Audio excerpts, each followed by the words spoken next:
नमस्कार दोस्तों, मैं दीपिका और आप देख रहे हैं एनजे एक्सप्रेस न्यूज। आज हम बात करेंगे हमारी वित्त मंत्री निर्मला सीतारमण की। जी हाँ, वित्त मंत्री निर्मला सीतारमण ने बजट में लैंडलॉर्ड और किराए के घर में रहने वाले लोगों को बड़ी राहत दी है। अब अगर कोई किराएदार सालाना 6 लाख रुपए तक के किराए वाले घर में रहता है तो उसे टैक्स डिडक्शन एंड सोर्स यानी कि टीडीएस नहीं काटना पड़ेगा। अब तक ये लिमिट 2.4 लाख रुपए की थी। पिछले कुछ साल में घरों का किराया काफी तेजी से बढ़ा है, खासकर बड़े शहरों में। इस वजह से टीडीएस छूट के लिए सालाना 2.4 यानी कि 2.4 लाख की लिमिट काफी कम पड़ रही थी।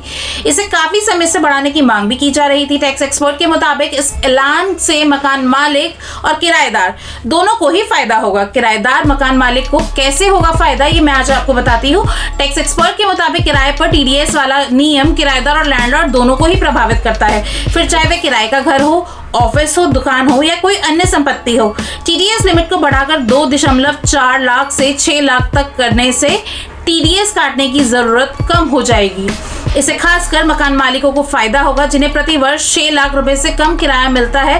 अब किराएदार उस किराए पर टीडीएस नहीं काटेंगे। इससे किराएदारों को भी लाभ होगा क्योंकि उन्हें टीडीएस काटने और जमा करने में जो माथापच्ची करनी पड़ती है वो नहीं करनी पड़ेगी। 2 घर वाले टैक्स पेयर्स को भी राहत दी जाएगी। वित्त मंत्री निर्मला सीतारमण ने बजट में उन लोगों को बड़ी राहत दी है जिनके पास 2 घर हैं।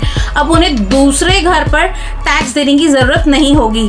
पहले सिर्फ एक ही घर पर टैक्स की राहत थी, वहीं दूसरे घर पर मार्केट वैल्यू के हिसाब से टैक्स लगता था। आइए जानते हैं कि यह बदलाव क्या है और इससे किन लोगों को फायदा होगा।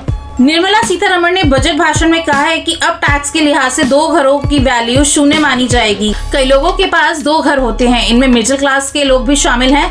अब उन्हें दूसरे घर पर टैक्स देने की चिंता नहीं करनी होगी। रियलिटी कंपनियों के शेयर में तेजी, घरों के किराए पर टीडीएस के नियमों में बदलाव और 2 घरों पर छूट का असर रियलिटी कंपनियों के शेयर पर भी दिखा। प्रेस्टीज एस्टेट के शेयर 9.3% तक चढ़ गए। शोभा एस्टेट के शेयर 4.6% तक उछल गए। Phoenix mills, DLF, Oberoi reality और गोदरेज प्रॉपर्टीज के शेयरों में भी 1 से 2% का उछाल देखने को मिला। के लिए हमारे YouTube चैनल को सब्सक्राइब करें और नई वीडियो की नोटिफिकेशन के लिए बेल आइकॉन को दबाएं। अगर आप ये वीडियो Facebook पर देख रहे हैं तो लाइक जरूर करें और ज्यादा से ज्यादा शेयर करें। धन्यवाद।